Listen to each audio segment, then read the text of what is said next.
सत्य वचन, अमर वचन, जीवित वचन, दिव्य वचन, सत्य वचन, अमर वचन, जीवित वचन। साई दा बामा बनी दा बामा बगरे रे सा नी रे सा नी रे सा नी रे सा नी रे सा। दिव्य वचन, सत्य वचन, अमर वचन, जीवित वचन, दिव्य वचन,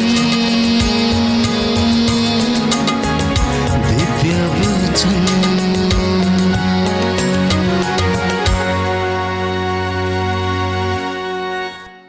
आजा पावनात्मा, दिल में मेरे आजा पावनात्मा।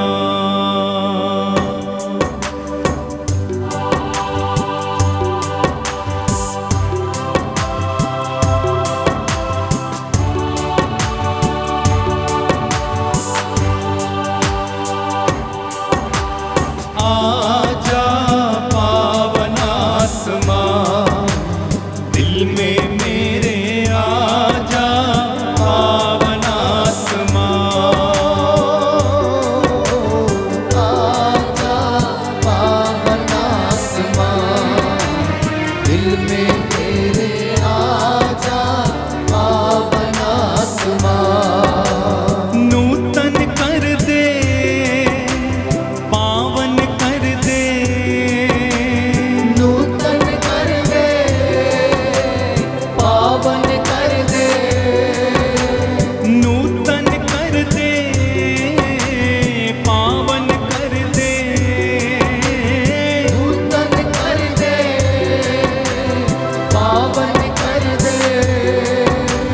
पावनात्मा, पावनात्मा, आजा पावनात्मा, दिल में मेरे आजा पावनात्मा। प्रार्थना कीजिए, गाइए पूरे हृदय से। पावनात्मा। दिल में मेरे आजा पावनात्मा। फिर से अभिषेक कर दे, फिर से लहू से धो दे,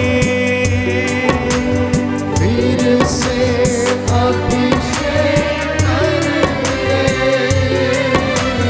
फिर से लहू से धो दे,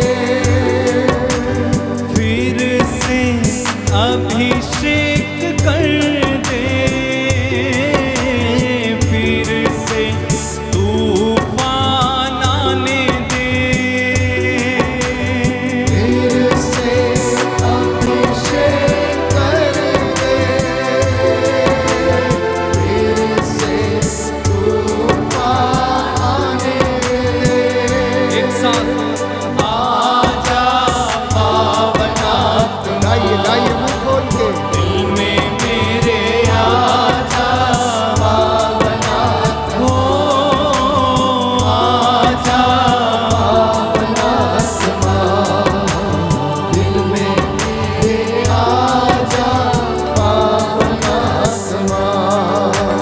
स्वर्ग से हम पर उतरा कर हम पर छा जा, स्वर्ग से हम पर उतरा, आकर हम पर छा जा। स्वर्ग से हम पर उतरा, आकर हम पर छा जा। स्वर्ग से हम पर उतरा, आकर हम पर छा जा। एक साथ आजा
हालेलुया। हालेलुया। हे प्रभु यीशु, हे प्रभु यीशु, आपके वचन आपके वचन आत्मा और जीवन है। आत्मा और जीवन है। मैं इन वचनों को मैं इन वचनों ग्रहण करता हूँ। को ग्रहण करता हूँ। Hallelujah, hallelujah, hallelujah, hallelujah, hallelujah. Hallelujah. प्रियजनों, कुछ वचन आज प्रभु ने दिए हैं हमें याद दिलाने के लिए कि हमें प्रभु से जुड़ने की आवश्यकता है। क्यों? क्योंकि संत पौलुस ये कहता है ये दिन बुरे हैं, इसलिए आप लोग वर्तमान समय का पूरा पूरा लाभ उठाएं।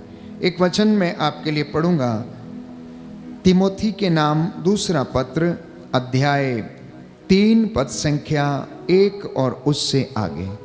आज जिस समाज में हम रहते हैं, जिस घर में हम रहते हैं, अनेक परेशानियां हैं, अनेक चिंताएं हैं, और बाइबल इस बात को स्पष्ट करती है कि अंतिम दिनों में अधर्म जो है सिर चढ़ के बोलेगा।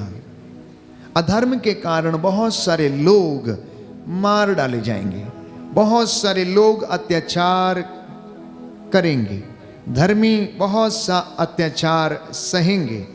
तो अंत के दिनों के जो लक्षण हैं, आज प्रभु उससे हमें आगाह करना चाहता है। अगर आपके पास बाइबल है तो आप खोलें नया व्यवस्थान तिमोथी का दूसरा पत्र अध्याय 3 पद संख्या 1 और उससे आगे। तुम निश्चित रूप से जान लो कि अंतिम दिनों में संकटपूर्ण समय आ पड़ेगा। मनुष्य स्वार्थी, लोभी, डींग मारने वाले, अहंकारी और परनिंदक होंगे। वे अपने माता पिता की आज्ञा नहीं मानेंगे। उनमें कृतज्ञता, भक्ति, प्रेम और दया का अभाव होगा। वे चुगलखोर होंगे, असंयमी होंगे, क्रूर और हर प्रकार की भलाई के बैरी होंगे। विश्वासघाती और दुस्साहसी होंगे और वे घमंडी होंगे।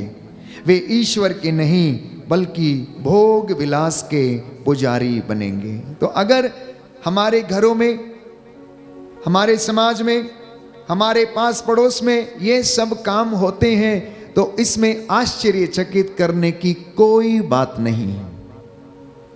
इसमें आश्चर्यचकित करने की, असमंजस में पड़ने की कोई बात नहीं कि ऐसा क्यों, इतना अहंकार क्यों, इतना स्वार्थ क्यों, इतना घमंड क्यों, इतना झूठ क्यों? क्योंकि बाइबल ये कहती अंत के दिनों में ऐसा हो जाना अनिवार्य है। लोगों का अधर्म उनके सिर चढ़कर बोलेगा, और बाइबल कहती है तब second coming of Christ will come, जिसे हम परोसिया कहते हैं। मत्ती के सुसमाचार अध्याय 5 में लिखेंगे, अध्याय 25 में हम पढ़ते हैं, इसलिए आपको समय असमय सुसमाचार सुनाते रहने की आवश्यकता है।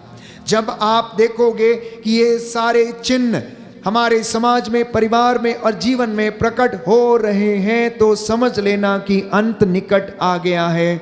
इसलिए आप लोग तैयार रहना, जागते रहना, प्रार्थना करते रहना, जिससे कि तुम परीक्षा की घड़ी में ना पड़ जाओ और अपने जीवन को नष्ट ना कर लो। इसलिए संत पेतरुस के पहले पत्र अध्याय 5 पद संख्या 6 में हम पढ़ते हैं, लिखा है कि आप शक्तिशाली ईश्वर के सामने विनम्र बने रहें, जिससे कि वह आपको उपयुक्त समय में ऊपर उठाए। आप अपनी सारी चिंताएं उस पर छोड़ दें, क्योंकि वह आपकी सुध लेता है। तो जब अत्याचार हमें सहना पड़े, जब हमारे साथ यीशु के नाम पर कोई अत्याचार हो, शोषण हो, तो ऐसे समय में बाइबल कहती है आप शक्तिशाली ईश्वर के सामने घुटना टेकें और उसके सामने विनम्र बने रहें, जिससे कि आपको उपयुक्त समय में वह ऊपर उठाए। बोलिए आमीन। दाहिना हाथ उठाकर अंगीकार करेंगे, इस वचन को याद करना। हालेलुया। हालेलुया। पेतरुस का पहला पत्र, पेतरुस का पहला पत्र, अध्याय 5, अध्याय पद 5, संख्या 6। पद संख्या 6। प्रभु का वचन कहता है, प्रभु का वचन कहता आप है, शक्तिशाली ईश्वर के सामने आप शक्तिशाली ईश्वर के सामने विनम्र बने रहें, विनम्र बने रहें, जिससे वह आपको वह आपको उपयुक्त समय में उपयुक्त समय ऊपर में उठाए। ऊपर उठाए। आप अपनी सारी चिंताएं सारी चिंताएं उस पर छोड़ दें, उस पर छोड़ क्योंकि दें, वह आपकी सुध लेता है। क्योंकि वह आपकी सुध लेता है। Hallelujah, hallelujah. Hallelujah, hallelujah. Hallelujah. Hallelujah. तो अंत के दिनों में जो अधर्म, प्यारे भाइयों और बहनों, इस दुनिया में चलेगा, होगा, जिसके विषय में बाइबल हमें बताती है और संत पौलुस हमसे अनुरोध करता है कि आप उन दिनों में ईश्वर के सामने विनम्र बने रहें। कुछ और वचन पढ़ेंगे कि जब अंत आ जाएगा तो उसके और चिन्ह क्या होंगे।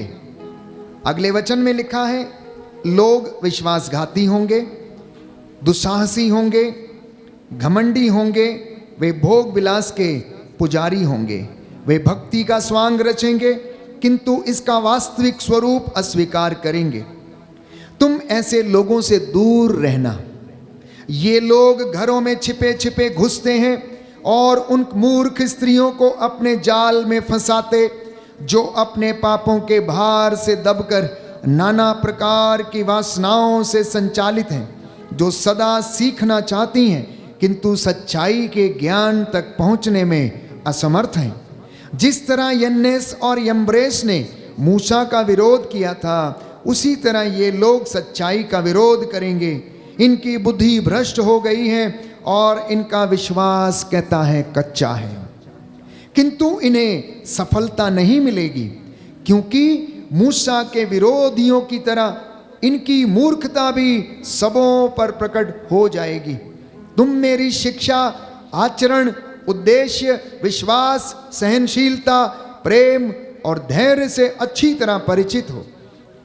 तुम जानते हो कि अंताकिया, इकोनियुस और लुस्त्रा में मुझ पर क्या क्या अत्याचार हुए और मुझे कितना सताया गया।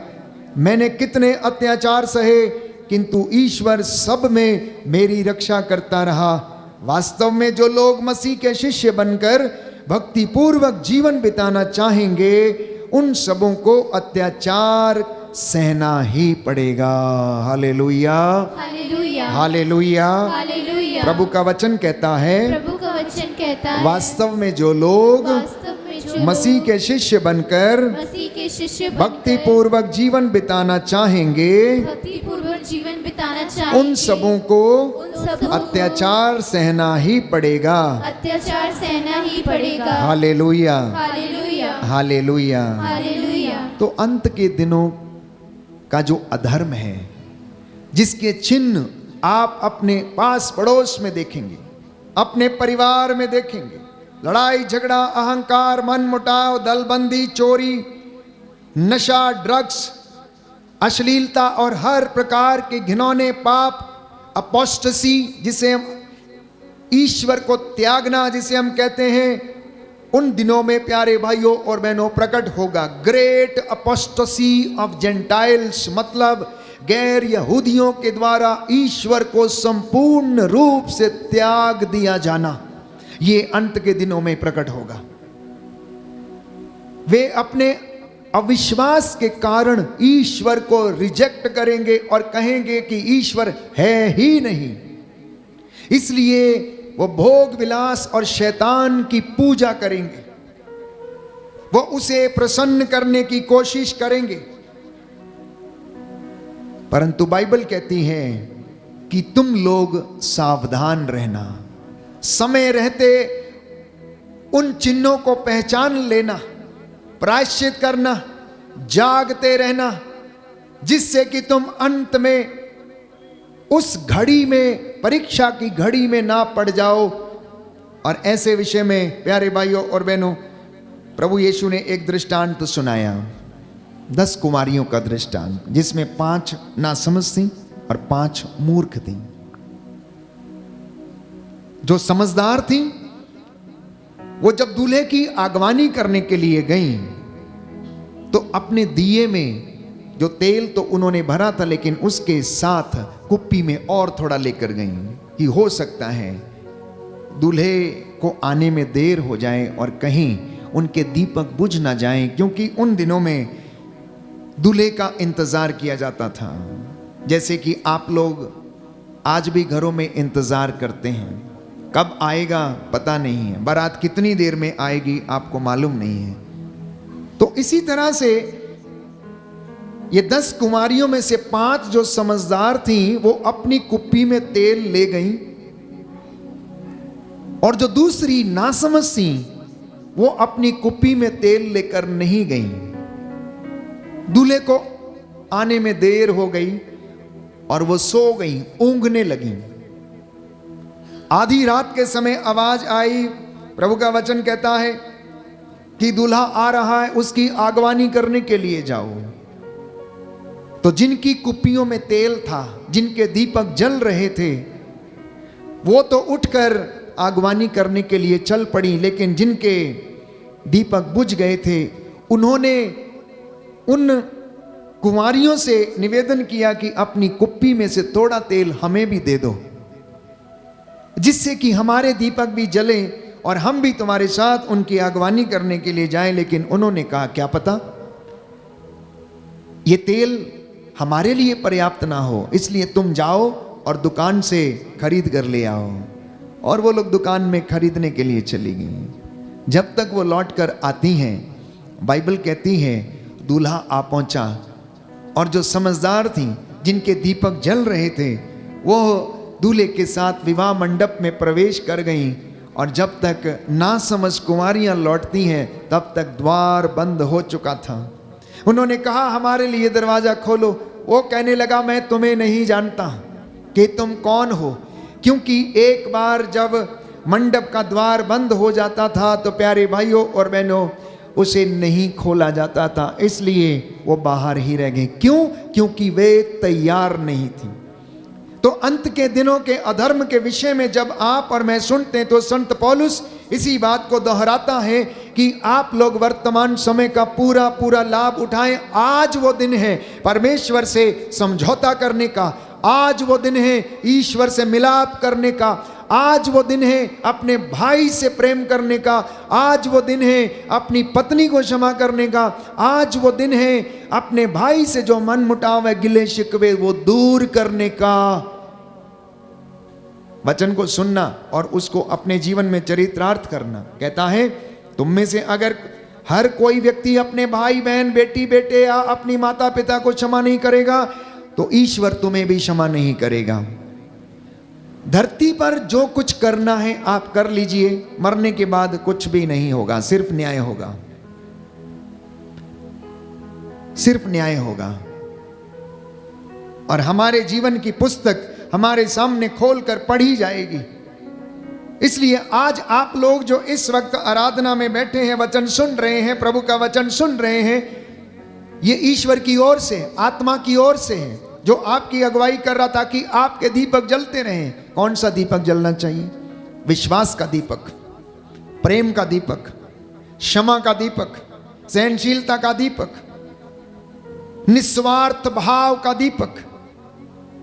लेकिन आज तो दुनिया के अलग ही दीपक जलते हैं, हर तरीके के अलग दीपक जलते हैं। किसी का घमंड बड़ा ऊंचा है तो किसी का अहंकार बड़ा ज़्यादा है, तो किसी ना जाने कौन कौन सी समस्याएं हैं जिनके कारण जिंदगी के दिए बुझे पड़े हैं, रिश्तों के दिए बुझे पड़े हैं। आज रिश्तों की लड़ाई में लोग लड़के अपने परिवारों को बर्बाद कर चुके हैं। आप दो लोगों में विचारों की भिन्नता है, तो इसलिए मैं कहता हूं कि आप रिश्तों की लड़ाई क्यों लड़ते हैं? अपने विचारों की लड़ाई लड़िए। आपकी बात मेरी समझ में नहीं आती, इसका मतलब यह नहीं कि मेरा मेरे बाप से रिश्ता खत्म हो जाता है। पति की बात पत्नी के समझ में नहीं आती, इसका मतलब यह नहीं है कि उनका वैवाहिक रिश्ता टूट गया है। घर में अगर कोई समस्या है तो इसका मतलब यह नहीं है कि आप अपने रिश्तों को खत्म कर दें। प्यारे भाइयों और बहनों, इस बात को समझना। प्रभु आपको याद दिलाना चाहता है, वो आपसे बोलना, आज आपसे बताना चाहता, बोलना चाहता है कि ये अंत समय है, इसलिए तुम व्यर्थ के बातों से, भोग विलास से दूर रहो और शक्तिशाली ईश्वर के सामने घुटना टेक कर उसकी ओर तुम अग्रसर हो जाओ। एक वचन पढ़ूंगा कि लड़ाइयां क्यों होती हैं। संत पौलुस लिखता है तिमोथी के नाम दूसरे पत्र अध्याय 2 पद संख्या 22 के दूसरा भाग, धार्मिकता, विश्वास तथा प्रेम और शांति की साधना आप लोग करते जाओ। निरर्थक तथा ऊट पटांग विवादों से अलग रहो। तुम जानते हो कि इनसे झगड़ा पैदा होता है। सुना आपने ध्यान से? पति पत्नी, माता पिता, भाई बहन, बच्चे, नौजवान बेटे और बेटियों, आपने सुना कि झगड़ा क्यों पैदा होता है? सबने सुना? समझ में आया आप लोगों को? निरर्थक तथा ऊट पटांग विवादों से अलग रहो। तुम जानते हो कि इनसे झगड़ा पैदा होता है। अगर किसी की समझ में ये आ गया कि आपका जो वाद विवाद का विषय है वो ऊट पटांग बातें हैं जिनका कोई हल नहीं है, तो आप झगड़ा नहीं करेंगे। और अगर आपको समझ नहीं आया तो आप छोटी छोटी बातों पर लड़ते झगड़ते रहेंगे और आपका रिश्ता, आपका परिवार, आपका घर नरक से कम नहीं होगा। जीते जी आप अपनी जिंदगी में नरक का अनुभव करेंगे, जैसा कि कुछ दंपति, कुछ परिवार अपनी जिंदगी में ऐसा महसूस करते हैं।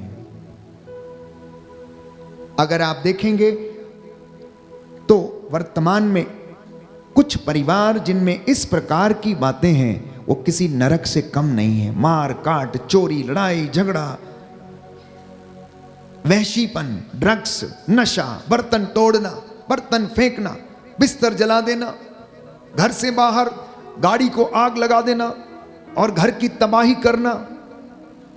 प्यारे भाइयों और बहनों, ये प्रभु का काम नहीं, ये दुष्ट आत्मा का काम है जो उनके बीच में प्रवेश करके उन पूरे घरों को बर्बाद करती। इसलिए प्रभु कहता सावधान रहो, सावधान रहो। संत पौलुस कहता वर्तमान समय का लाभ उठाओ। कहने का तात्पर्य ये कि जो वचन आप सुन रहे हैं इसे चरितार्थ करना तो आपके घर की समस्या का समाधान हो। आगे लिखा है प्रभु के दास को झगड़ालू नहीं बल्कि मिलनसार और सहनशील होना चाहिए। वह शिक्षा देने के लिए तैयार रहे और उस आशा से विरोधियों को नम्रता से समझाए कि वे ईश्वर की दया से पश्चाताप करें और सच्चाई को पहचानें। संत पौलुस कहता है आप सच्चाई को पहचानिए, अपने रिश्तों की सच्चाई को जानिए, अपने परिवार में अपनी जिम्मेदारियों को जानिए, अपने प्रेम को प्रकट कीजिए, वाद विवाद से दूर रहिए। Hallelujah, hallelujah, hallelujah, hallelujah, hallelujah. Hallelujah. प्रभु का वचन कहता है, प्रभु का वचन कहता है तिमोथी का दूसरा पत्र तिमोथी का दूसरा पत्र अध्याय 2 पद 2 संख्या 22, पद संख्या 22, धार्मिकता, धार्मिकता, विश्वास, विश्वास, प्रेम तथा शांति की साधना करते रहो। शांति की साधना करते रहो। निरर्थक तथा निरर्थक तथा ऊट पटांग विवादों से अलग रहो। ऊट पटांग विवादों से अलग रहो। तुम जानते हो तुम जानते हो कि इनसे कि इनसे झगड़ा पैदा होता है। झगड़ा पैदा होता है। हालेलुया। हालेलुया। हे प्रभु यीशु, हे प्रभु मुझे यीशु, आशीष दीजिए मुझे आशीष जिससे दीजिए, कि मैं जिससे कि मैं आपके वचन पर चल सकूं, आपके वचन पर चल अपने सकूं, जीवन में अपने जीवन चरितार्थ कर सकूं। में चरितार्थ कर सकूं। Hallelujah, hallelujah, hallelujah, hallelujah, hallelujah. Hallelujah. इसलिए प्रियजनों, आज यदि आप चाहते हैं कि आपका परिवार स्वर्ग बने, आप इन अंतिम दिनों में ईश्वर की आशीष को ग्रहण करें, तो इन वचनों पर चलना और इन्हें अपने जीवन में धारण करना आपके और मेरे लिए आवश्यक है। दूसरी आज की विशेष बात, हमारे नौजवान बेटे और बेटियां, वो अपने मार्ग से भटके हुए हैं, धार्मिकता के मार्ग से भटके हैं, विश्वास की उनमें कमी हो चुकी, ड्रग्स और नशे ऐसी आदतों के शिकार हैं, अनेक प्रकार से वो अपने जीवन में असफल हैं, निर्णय लेने में असफल हैं। इसलिए लिखा गया है कि नवयुवकों को समझाओ। तीतुस के नाम संत पौलुस का पत्र, अध्याय 2 पद संख्या 6। नवयुवकों को समझाओ कि वे सब बातों में संयम रखें और तुम स्वयं उन्हें अच्छा उदाहरण दो। तुम्हारी शिक्षा प्रमाणिक और गंभीर हो, तुम्हारे उपदेश हितकर और अनित्य हो। इस प्रकार विरोधी किसी भी बात के विषय में हमारी निंदा ना कर सकने के कारण लज्जित होगा। कहता है नवयुवकों को समझाओ, नवयुवतियों को समझाओ, इन्हें तुम अच्छे उदाहरण दो, इन्हें तुम अच्छी शिक्षा दो, जिससे कि ये शैतान के हर एक प्रलोभन से बचे रहें। क्योंकि विश्वासियों की शिक्षा ये है कि बुजुर्गों को भी समझाओ। कहता है बुजुर्गों को भी समझाओ, उन्हें संयमी, गंभीर एवं समझदार होना चाहिए और विश्वास, भ्रातृ प्रेम एवं धैर्य में परिपक्व होना चाहिए। ना केवल बच्चों को, ना केवल युवक युवतियों को, बल्कि कहता है सीनियर सिटीजन्स को भी समझाओ, बुजुर्गों को भी समझाओ जो अपनी कर्तव्य पूरा कर चुके हैं। कहता है कि बुजुर्गों को गंभीर होना चाहिए, संयमी होना चाहिए, बातचीत में उन्हें प्रभु के वचन के अनुसार बोलना चाहिए, विश्वास में पक्के होना चाहिए, धैर्य में पक्के होना चाहिए। इसी प्रकार कहता है वृद्धाओं को भी समझाओ और वृद्धाओं का आचरण प्रभु भक्तों के अनुरूप हो। वे किसी की झूठी निंदा ना करें और ना मदिरा की व्यसनी हो। वे अपने सदाचरण के द्वारा तरुण स्त्रियों को ऐसी शिक्षा दें कि वे अपने पति, अपने बच्चों को प्यार करें। यह शिक्षा है आज की। सुन रहे हैं आप लोग, माताएं, बहनें, भाई, बुजुर्ग, आप सुन रहे हैं। एक एक व्यक्ति के साथ प्रभु बातें कर रहा है कि बुजुर्ग महिलाओं को समझाओ कि वे तरुण स्त्रियों को, मतलब नौजवान बेटियों को शिक्षा दिया करें, अच्छे उदाहरण उन्हें दिया करें। किस चीज के लिए? कि वे अपने पति और अपने बच्चों को प्यार करें, समझदार और शुद्ध और सुशील हों, अपने घर का वे अच्छा प्रबंध करें और अपने पति के अधीन रहें, जिससे लोग सुसमाचार की निंदा ना कर सकें। ये आज का वचन है, ये आज का वचन है जिससे कि प्रभु हमसे बातें करना चाहता है।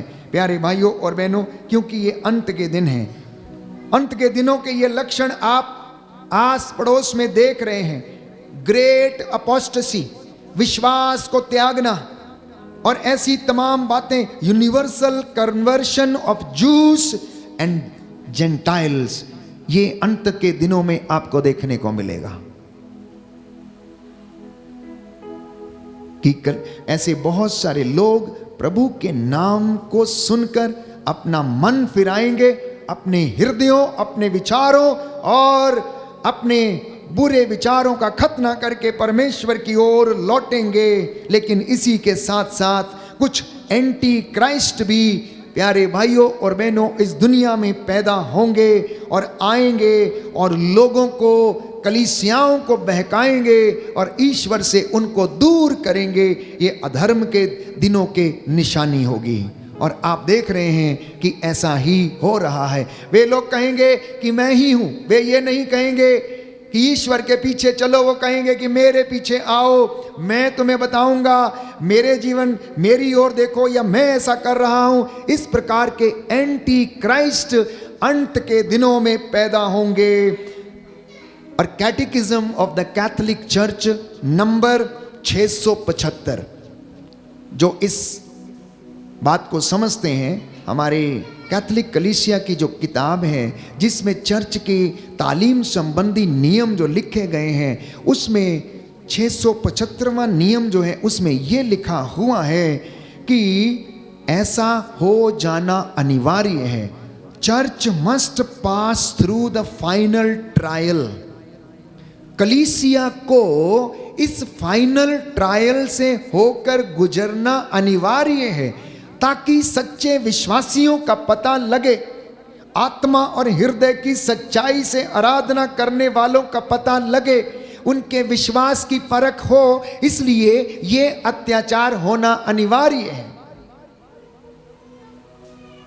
क्योंकि परमेश्वर हमारे विश्वास की परख हमें दुख की भट्टी में डाल कर करेगा। और ऐसे समय में, अंत के दिनों में, सूडो मिसियनिज्म जिसे हम कहते हैं कि फॉल्स प्रॉफिट्स और फॉल्स मसीह पैदा होंगे जो लोगों को भरमाएंगे। जैसा कि प्रभु का वचन ये कहता है, वे लोग कहेंगे देखो ईश्वर का राज्य यहाँ है, बोलेंगे यहाँ है, बोलेंगे वहाँ है, इधर आ जाओ। और एक के बाद एक प्यारे भाइयों और बहनों, वो अपने जीवन में इधर उधर भटकते रहेंगे। इसलिए मैंने कई मर्तबा आप लोगों को बताया कि कुछ लोगों का जीवन तो ऐसा है, 12 महीने और 13 पास्टर, 12 महीने और 13 पास्टर। आज यहाँ काम नहीं हुआ तो कल वहाँ चलेंगे, कल वहाँ नहीं हुआ तो परसों वहाँ जाएंगे, परसों वहाँ नहीं हुआ तो किसी दूसरी जगह जाएंगे। ये आज के लोगों की हकीकत है, विडंबना है प्यारे भाइयों और बहनों।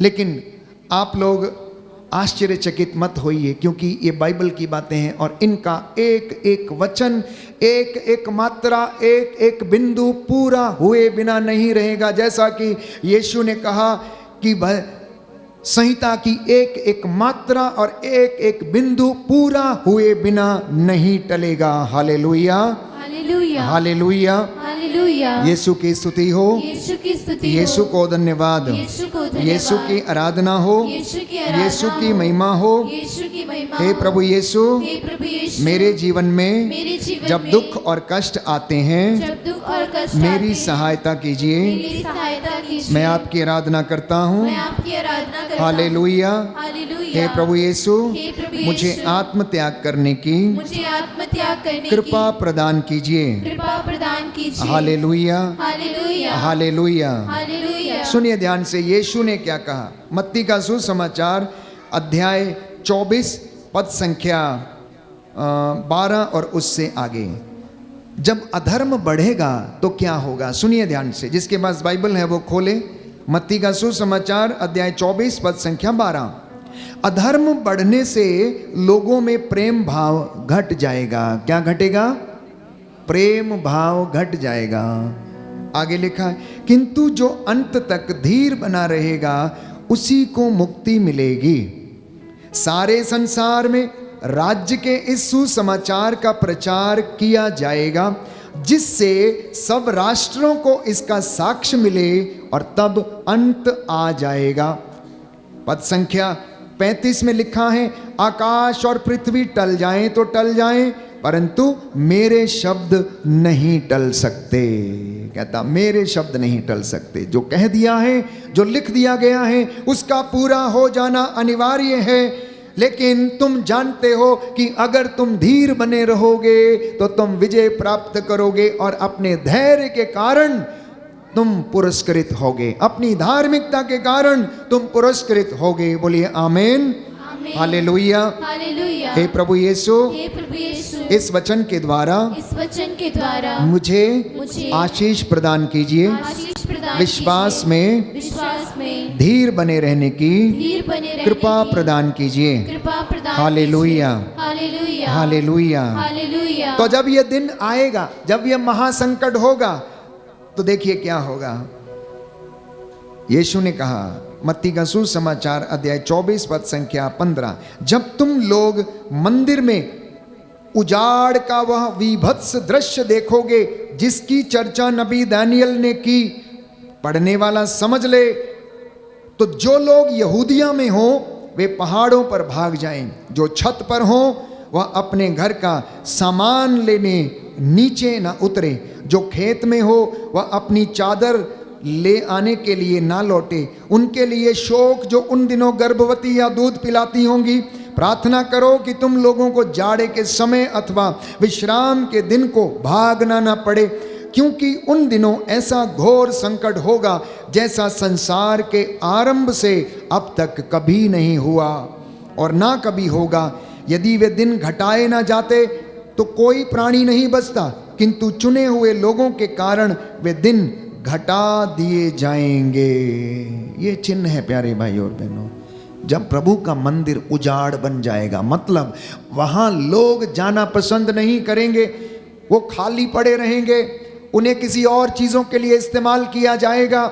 जहां पर पवित्र आराधना होती थी अब वो महखाने बन जाएंगे, या फिर किसी रेस्टोरेंट में या किसी अन्य चीज में उन्हें तब्दील कर दिया जाएगा। तो समझ लेना कि संकट का दिन आन पड़ा है और घोर संकट का दिन होगा। और ऐसी परिस्थिति में तुम इधर उधर नहीं भागना। यदि उस समय कोई तुम लोगों से कहे देखो मसीह यहाँ है अथवा वह यहाँ है, तो विश्वास तुम नहीं करोगे, क्योंकि झूठे मसीह तथा झूठे नबी प्रकट होंगे और ऐसे महान चिन्ह तथा चमत्कार दिखाएंगे। यदि संभव होता तो वे चुने हुए लोगों को भी बहकाते। देखो मैंने तुम्हें पहले से ही सचेत किया है। पाकमान कलीसिया के मेरे प्यारे विश्वासियों, मसीह में विश्वास करने वाले प्यारे लोगों, इसलिए मैं आपसे बार बार कहता हूं कि इस वचन को आप पढ़ना शुरू कर दीजिए। आप हकीकत से वाकिफ हो जाएंगे। लोगों को खुश करना छोड़ दीजिए, भीड़ के पीछे जाना बंद कर दीजिए।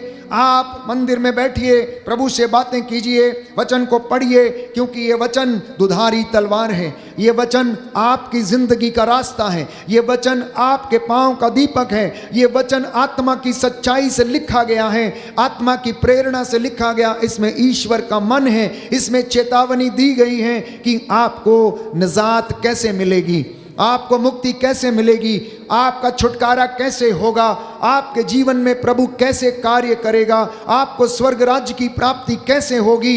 ये सब कुछ इस पवित्र बाइबल में लिखा गया। इसलिए आप इसे घर में अवश्य पढ़ें। ये आपका जीवन बदल देगी यदि आप सचमुच इसे पढ़ेंगे। मैंने आपके सामने कई वचन पढ़े हैं, मैंने अपनी ओर से कुछ भी नहीं बोला। जो परमेश्वर ने बोला है बोलने के लिए, प्यारे भाइयों और बहनों, मैंने आपको वही सुनाया। इसलिए सुंदर वचन संत पौलुस लिखता है कि आप लोग समय असमय सुसमाचार सुनाया करो। सुसमाचार क्या है? बताइए मुझे, क्या है सुसमाचार? सुसमाचार यह है कि यीशु मुर्दों में से जी उठा। प्यारे भाइयों और बहनों, सुसमाचार यह है पश्चाताप करो, स्वर्ग का राज्य निकट आ गया है।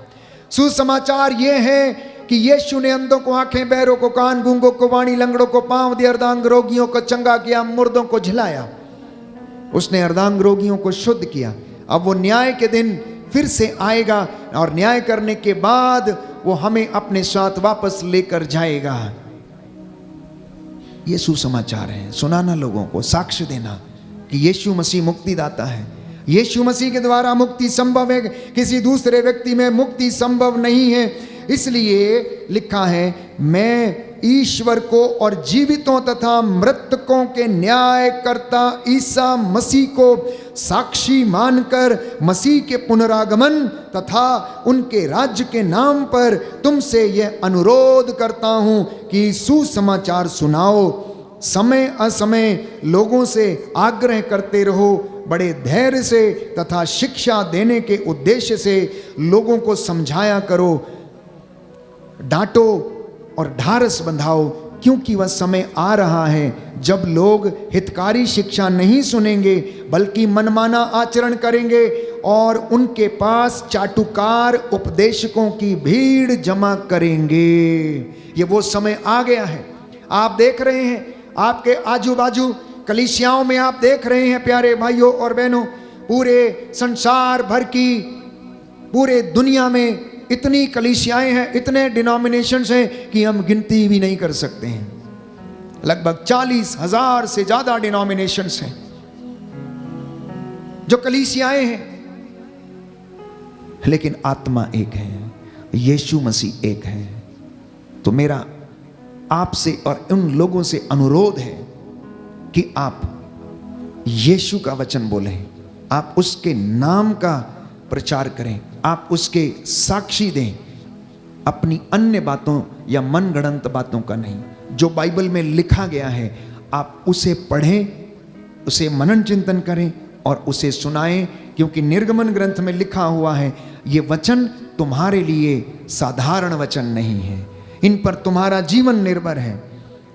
यीशु ने कहा ये वचन आत्मा की शिक्षा है और इन वचनों के द्वारा तुम अपने जीवन में उद्धार पाओगे। इसलिए प्रियजनों, इस वचन को अपने घर में आप नियम बना लीजिए कि रोज पढ़ना है, और ये वचन आपको कभी भी नीचा गिरने नहीं देगा, ये आपको ऊपर उठाएगा। और अब जब परमेश्वर प्यारे भाइयों और बहनों हमें ऊंचा उठाता है तो किसी की ताकत नहीं है कि वो हमें गिरा दे, क्योंकि पवित्र वचन ये कहता है जब ईश्वर हमारे साथ है तो कौन हमारा विरोध कर सकता है। कहता है जब तक ईश्वर मिलता है तब तक तू उसके पास चली जा, और जब वो मिल जाता है तो वो तेरी सहायता करेगा और तू उन तमाम बुराइयों का खंडन करेगी।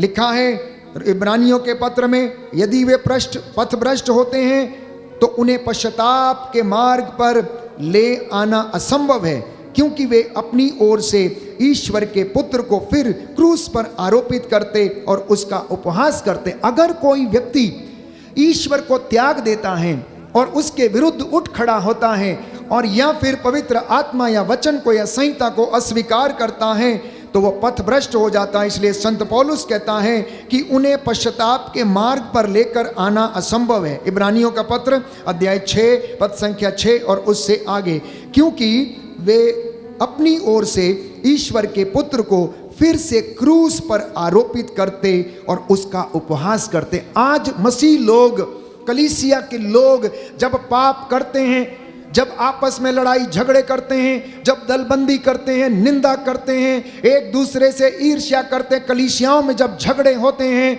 तो आज फिर से हम यीशु को क्रूस पर चढ़ाते हैं। उसे दुख होता है प्यारे भाइयों और बहनों, जिस कलीसिया के लिए उसने अपना प्राण निछावर किया वो कलीसिया एक होकर नहीं रह सकती। उनमें दलबंदी, उनमें ईर्ष्या, द्वेष, लड़ाई झगड़ा, गाली गलौज, नशा और हर प्रकार की गंदी चीजें उनमें निवास करती हैं। और ये मसीहों का बुरा व्यवहार यीशु को आज फिर से उसी कलवरी पर, क्रूस पर फिर से चढ़ने को मजबूर करता है। जब आप फिर से उसी पाप में गिर जाते हैं, जब आप शैतान की पूजा करने लग जाते हैं, जब आप भोग विलास के पुजारी बन जाते हैं, तो आप फिर से यीशु को क्रूस पर आरोपित करते हैं और उसे आपके कारण दुख सहना पड़ता है। तो ईश्वर का पुत्र होने के नाते संत पौलुस कहता है उन्होंने आज्ञा पालन सीखा, मेरे और आपके लिए दुख सहा, कष्ट सहा। इसलिए आप लोग सतर्क रहें, जागते रहें, प्रार्थना करते रहें, निरंतर प्रार्थना में लगे रहें, ताकि आप न्याय के दिन विश्वास में और धार्मिकता में दृढ़ पाए जाएं। Hallelujah, hallelujah, hallelujah. हे प्रभु यीशु, हे प्रभु यीशु, मैं विश्वास करता हूँ मैं विश्वास करता हूँ आप अपने वचन के द्वारा आप अपने वचन के द्वारा मुझसे बातें कर रहे हैं। मुझसे बातें कर रहे हैं। Hallelujah, hallelujah, hallelujah. हालेलुया। आपके पवित्र लहू को आपके पवित्र मैं लहू को अपने शरीर पर मैं अपने सिर से शरीर लेकर पर, पांव तक सिर से लेकर पांव विलेपन तक करता हूँ। विलेपन करता हूँ। Hallelujah, hallelujah, hallelujah. हालेलुया। तो संत पौलुस हमें समझाता है इब्रानियों के पत्र अध्याय 10 पद संख्या 13 और उससे आगे, कि जहाँ वह उस समय की राह देखते हैं जब उनके शत्रुओं को उनका पावदान बना दिया जाएगा, क्योंकि वह जिन लोगों को पवित्र करते हैं उन्होंने उनको एक ही बलिदान के द्वारा सदा के लिए पूर्णता तक पहुंचा दिया है। इस संबंध में पवित्र आत्मा का साक्ष्य भी हमारे पास है।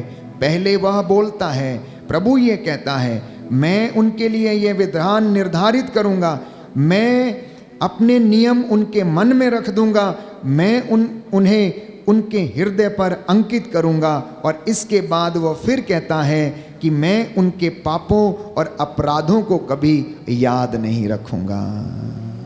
इन वचनों पर मनन चिंतन करें। प्रभु पहले बाइबल हमें बताती है संत पौलुस लिखता है कि उन्होंने अपना बलिदान देकर मुझे और आपको पवित्र किया।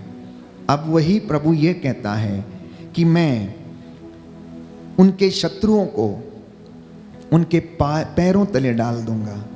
अब वो आत्मा, प्यारे भाइयों और बहनों, ये कहता है कि मैं अपने नियम उनके हृदय में रख दूंगा। मैं उनके पापों और अपराधों को कभी याद नहीं रखूंगा। इसलिए जब हम अंतिम दिनों में जी रहे हैं, जहाँ पर घोर अत्याचार है, तो हम प्रार्थना करें कि प्रभु हमें विश्वास में दृढ़ बने रहने की कृपा दे। आमीन।